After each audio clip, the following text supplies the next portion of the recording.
Hello friends, welcome एक नई video के साथ। पिछले वीडियो में मैंने संविधान के विषय प्रस्तावना की विषय वस्तु और प्रस्तावना के तत्व आपको बताए थे। आज जो बात करने वाले हैं, प्रस्तावना के मुख्य शब्द की बात करने वाले हैं।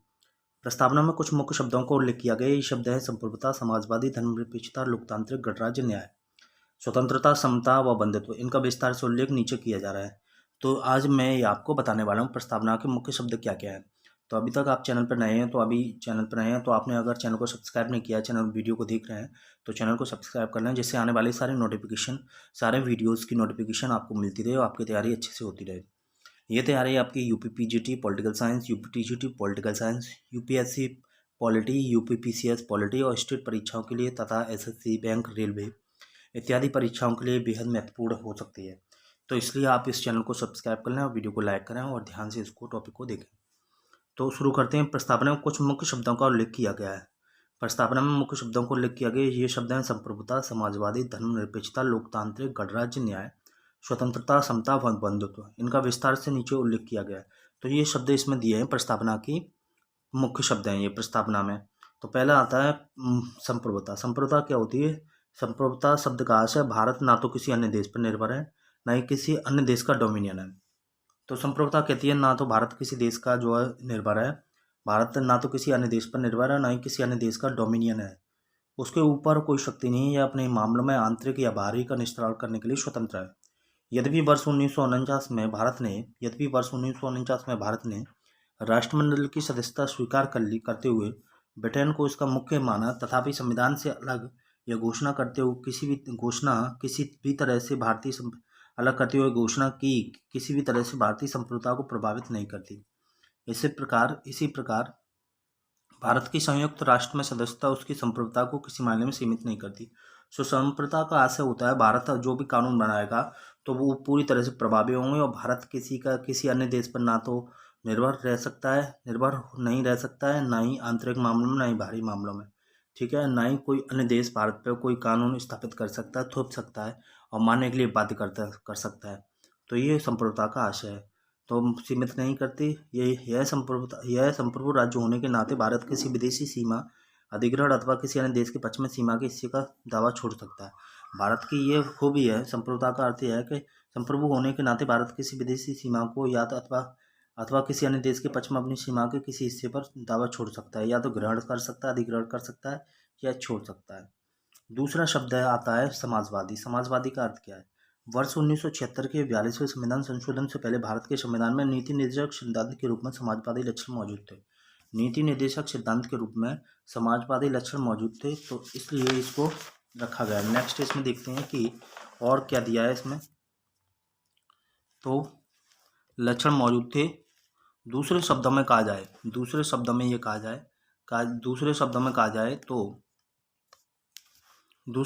कहा जाए तो भारतीय संविधान में दूसरे शब्दों में जो पहले संविधान में अंतर्निहित थी उसे स्पष्ट करते हुए ये बात रखी गई है। क्या बात रखी गई है? कि रूप से दूसरे शब्दों में जो पहले संविधान में अंतर्निहित थी उसे स्पष्ट रूप से जोड़ दिया गया। और फिर कांग्रेस पार्टी ने समाजवादी स्वरूप को स्थापित करने के लिए 1955 में अवार्डी सत्र में प्रस्ताव को स्थापित करने के लिए 1955 में अवार्डी सत्र में प्रस्ताव पारित करके उसके अनुसार कार्य किया। यह बात ध्यान देने योग्य है कि भारतीय समाजवाद लोकतांत्रिक समाजवाद है, ना कि साम्यवादी समाजवाद, जैसे राज्य आश्रित समाजवाद भी कहते हैं। इसमें जिसमें उत्पादन और वितरण के सभी साधनों का राष्ट्रीयकरण और निजी संपत्ति का उन्मूलन शामिल होता है। लोकतांत्रिक समाजवाद मिश्रित अर्थव्यवस्था में आस्था रखता है। लोकतांत्रिक समाजवाद मिश्रित अर्थव्यवस्था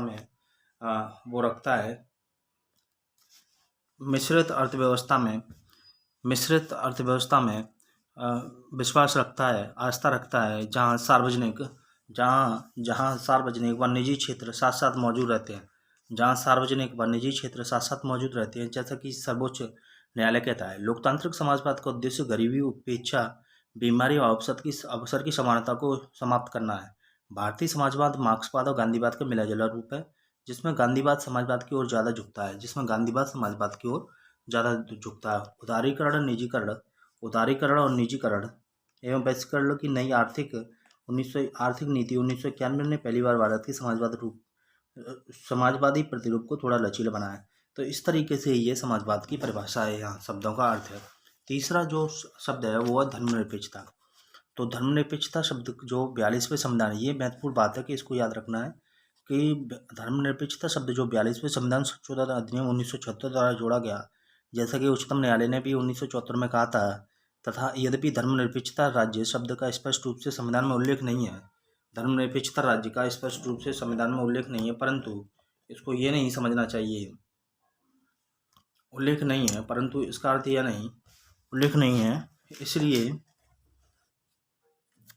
उल्लेख नहीं किया गया है। तो ये बात उसमें सुप्रीम कोर्ट ने बोली, शब्द का स्पष्ट रूप से संविधान में उल्लेख नहीं किया गया, तथापि इसमें कोई संदेह नहीं कि संविधान के निर्माता ऐसे ही राज्य की स्थापना करना चाहते थे, इसलिए संविधान में अनुच्छेद 25 से 28 धार्मिक स्वतंत्रता का अधिकार जोड़े गए। भारतीय संविधान में धर्मनिरपेक्षता की सभी अवधारणाएं विद्यमान हैं, अर्थात हमारे देश में सभी धर्म समान हैं, उन्हें सरकार का समान समर्थन प्राप्त है। तीसरा जो शब्द है वो है लोकतांत्रिक। लोकतांत्रिक क्या कहता है? लोकतांत्रिक ये कहता है शब्द, ये बात यह बोलता है लोकतांत्रिक शब्द कि संविधान की प्रस्तावना में लोकतांत्रिक राज्य व्यवस्था की परिकल्पना की गई है। संविधान की प्रस्तावना में लोकतांत्रिक राज्य व्यवस्था की परिकल्पना की गई है। यह प्रचलित संप्रभुता के सिद्धांत पर आधारित है, अर्थात सर्वोच्च शक्ति जनता के हाथ में। लोकतंत्र दो प्रकार का होता है, प्रत्यक्ष अप्रत्यक्ष। प्रत्यक्ष लोकतंत्र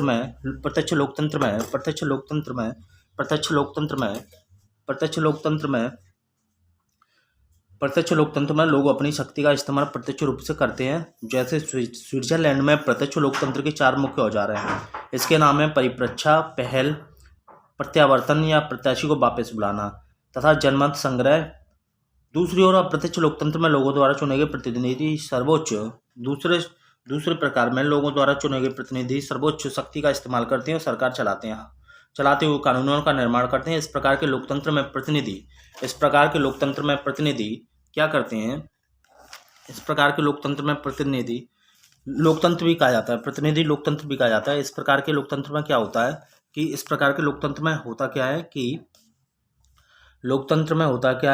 यह 2 प्रकार का होता है, संसदीय और राष्ट्रपति अधीन। भारतीय संविधान में प्रतिनिधि संसदीय लोकतंत्र की व्यवस्था, जिसमें कार्यकारी अपनी सभी नीतियों एवं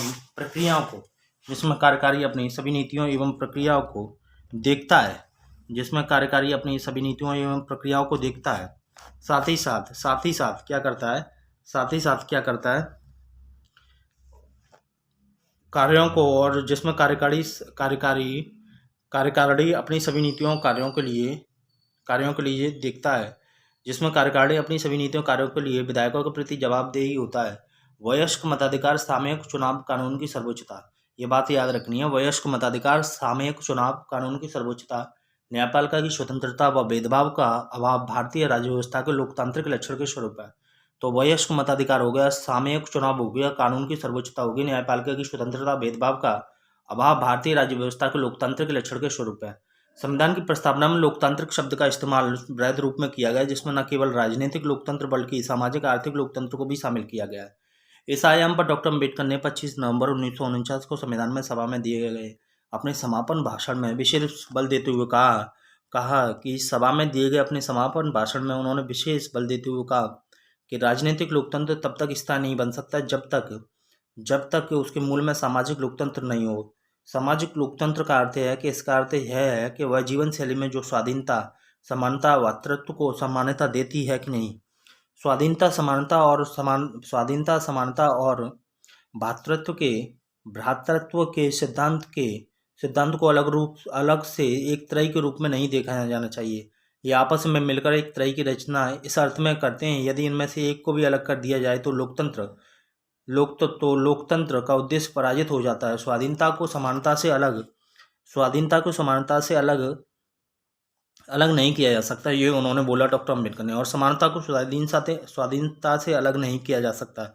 उसी प्रकार स्वाधीनता और समानता को भ्रातृत्व या बंधुत्व से अलग नहीं किया जा सकता। समानता के अभाव में स्वाधीनता के कुछ आधिपत्य अनेक परिस्थापित होने की स्थिति में बनेंगी। समानता बिना स्वाधीनता के व्यक्तिक पहल अथवा उद्यम को समाप्त कर देगी। ये सारी बातें डॉक्टर BR अम्बेडकर ने उन्होंने बोली कि लोकतंत्र में किस तरीके से समानता होनी चाहिए, भ्रातृत्व होना चाहिए, बंधुत्व होना चाहिए। तो ये बात उन्होंने इस संदर्भ में सर्वोच्च न्यायालय ने 1997 में व्यवस्था की। इसी संदर्भ को लेते हुए सर्वोच्च न्यायालय ने व्यवस्था दी कि संविधान एक महत्वपूर्ण सामाजिक व्यवस्था की स्थापना का लक्ष्य रखता है, जिससे कि प्रत्येक नागरिक को भारत और गणराज्य के इसमें जिसमें ये पूरी प्रस्तावना जो बोली गई है, इसमें ये व्यवस्था रखी गई कि इस संदर्भ में सर्वोच्च न्यायालय ने 1997 में व्यवस्था दी कि संविधान एक महत्वपूर्ण सामाजिक व्यवस्था की स्थापना का लक्ष्य रखता है, जिससे कि प्रत्येक नागरिक को भारत का गणराज्य के सामाजिक एवं आर्थिक लोकतंत्र में सामाजिक आर्थिक राजनीति प्रदान की जा सके। ठीक है। 5वां शब्द है वो आता है गणतंत्र। तो गणतंत्र की बात कर लेते हैं। एक लोकतांत्रिक गणतंत्र की बात कर लेते हैं कि एक लोकतांत्रिक राज्य व्यवस्था में को 2 वर्गों में बांटा जा सकता है। एक लोकतांत्रिक राज्य व्यवस्था को 2 वर्गों में बांटा जा सकता है, राजशाही और गणतंत्र। राजशाही व्यवस्था में राज्य का प्रमुख आमतौर पर राजा या रानी या उत्तराधिकार के माध्यम से पद पर आसीन होता है, जैसा कि ब्रिटेन में है। वहीं गणतंत्र में राज्य प्रमुख प्रत्यक्ष अथवा अप्रत्यक्ष रूप से एक निश्चित समय के लिए चुना जाता है, जैसे अमेरिका। इसलिए भारतीय संविधान की प्रस्तावना में गणतंत्र का अर्थ है कि भारत का प्रमुख अथवा राष्ट्रपति चुनाव के जरिए सत्ता में आएगा। ये बात रखी गई है। तो गणतंत्र 2 प्रकार का होता है, ये मैंने आपको बात बताई। अब इसी बात पे आगे चर्चा करते हैं कि चुना जाता है, उसका चुनाव 5 वर्ष के आधार पे होता है। किसका चुनाव? जो भारत में जो चुना जा रहा है उसका चुनाव 5 वर्ष के आधार पे होगा। ठीक है। 5 वर्ष के आधार पे होता है और अप्रत्यक्ष रूप से चुना जाता है। गणतंत्र में 2 और बातें शामिल है। पहली यह है कि राजनीतिक संप्रभुता किसी ऐसे व्यक्ति जैसे राजा के हाथ में होने की बजाय लोगों के हाथ में होती है।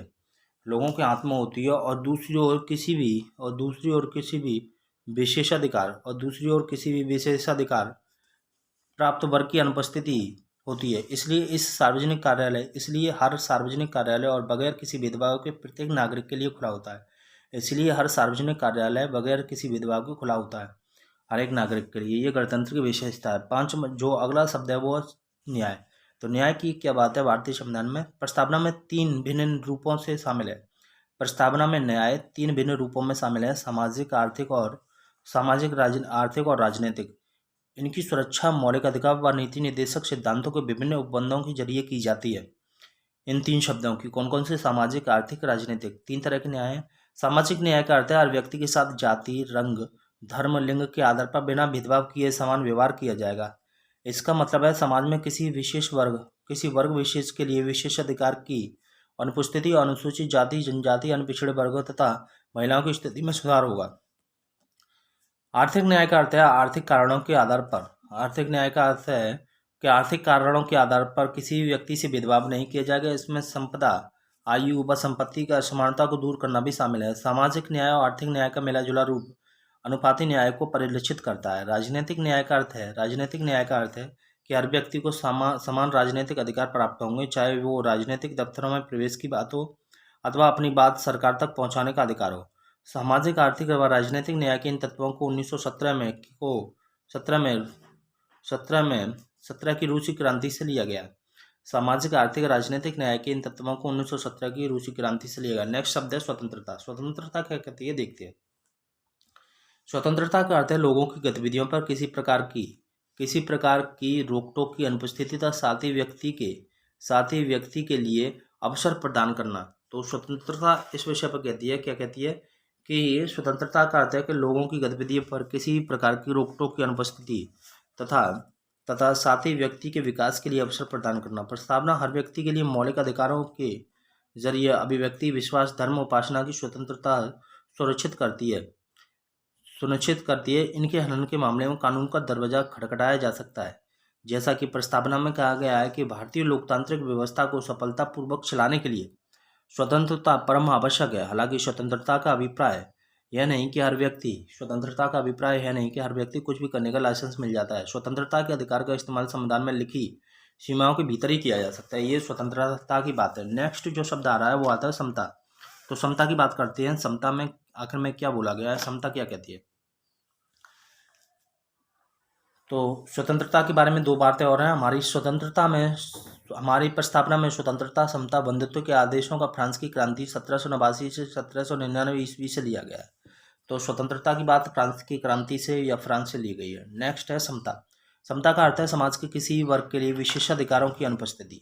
समता का अर्थ है समाज के किसी वर्ग के लिए विशेषाधिकारों की अनुपस्थिति और बिना किसी भेदभाव के हर व्यक्ति को समान अवसर प्रदान करने के उपबंध।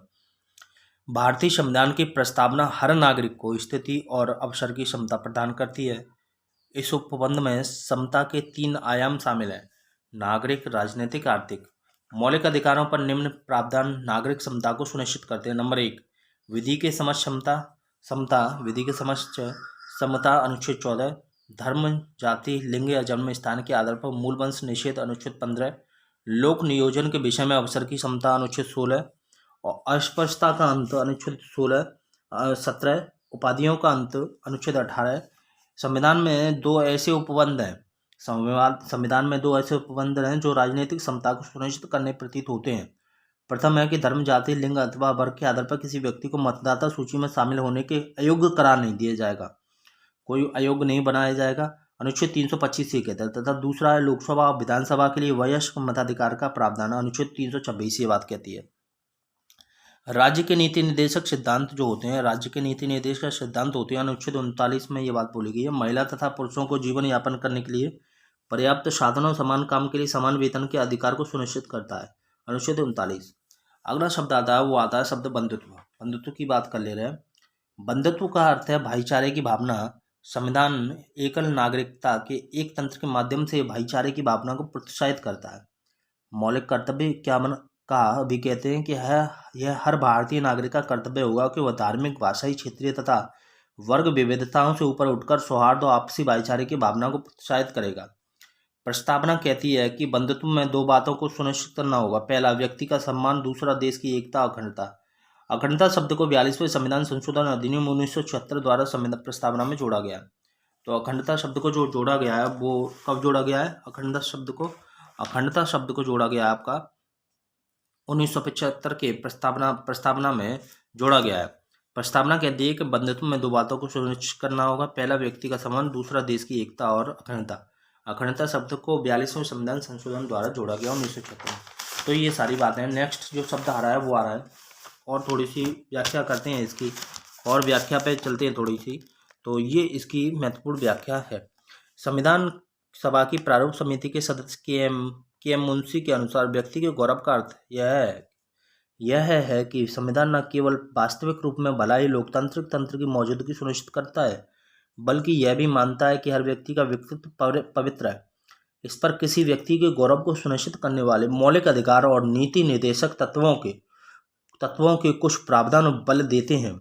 इसके अलावा मौलिक कर्तव्यों 51 का में कहा गया है कि भारत के हर नागरिक को यह जिम्मेदारी होगी वह महिलाओं के गौरव के ठेस पहुंचाने वाली किसी भी हरकत का त्याग करे और भारत की संप्रभुता, एकता, अखंडता की रक्षा करे। ये बात वास्तविक है कि ऐसी बात रहनी चाहिए कि किसी भी व्यक्ति के सम्मान को ठेस न पहुंचे और संप्रभुता, एकता, अखंडता की रक्षा करे हर व्यक्ति। देश की एकता, अखंडता पर पद में राष्ट्रीय अखंडता के दोनों मनोवैज्ञानिक और सीमाई आयाम शामिल हैं। संविधान के अनुच्छेद 1 में भारत का वर्णन राज्यों के संघ के रूप में किया गया है, ताकि यह स्पष्ट हो जाए कि राज्यों को संघ से अलग होने का कोई अधिकार नहीं है। इससे भारतीय संघ की बदली न जा सकने वाली प्रकृति का परिलक्षण होता है। राष्ट्रीय उद्देश्य राष्ट्रीय अखंडता के लिए वादक संप्रभुता, क्षेत्रवाद, जातिवाद, भाषावाद इत्यादि बाधाओं पर पार पाना है। तो ये मैंने संविधान के जो शब्द दिए हैं उनको शब्दों के बारे में मैंने आपको बताया कि क्या क्या उसमें शब्दियों की व्याख्या करी है प्रत्येक शब्द की। तो आप इसको देखें और नोट्स बनाएं, आपके देखें। तो वीडियो को आप बराबर देखते हैं, पूरा देखें और बार बार देखें और अपने फ्रेंड्स के साथ शेयर करें। अगर चैनल पे आप नए हैं तो चैनल को सब्सक्राइब कर लें, जिससे कि पॉलिटी की सारे वीडियोज़ आपको प्राप्त होती रहे और आपकी तैयारी अच्छे से होती रहे। तो ये आपको वीडियो कैसा लगा इसको कमेंट करें, और आप अगर चैनल को अभी तक सब्सक्राइब नहीं किया तो चैनल को सब्सक्राइब कर लें। तो अपनी तैयारी को जारी रखें। यूपी पीजीटी के लिए मैं आपको पढ़ा रहा हूँ, यूपी पीजीटी के लिए, पॉलिटी के लिए, अन्य परीक्षाओं के लिए आप तैयारी इसमें कर सकते हैं। तो मिलते हैं नई वीडियो के साथ, तब तक अपना ध्यान रखिए। बाय, टेक केयर, नमस्कार।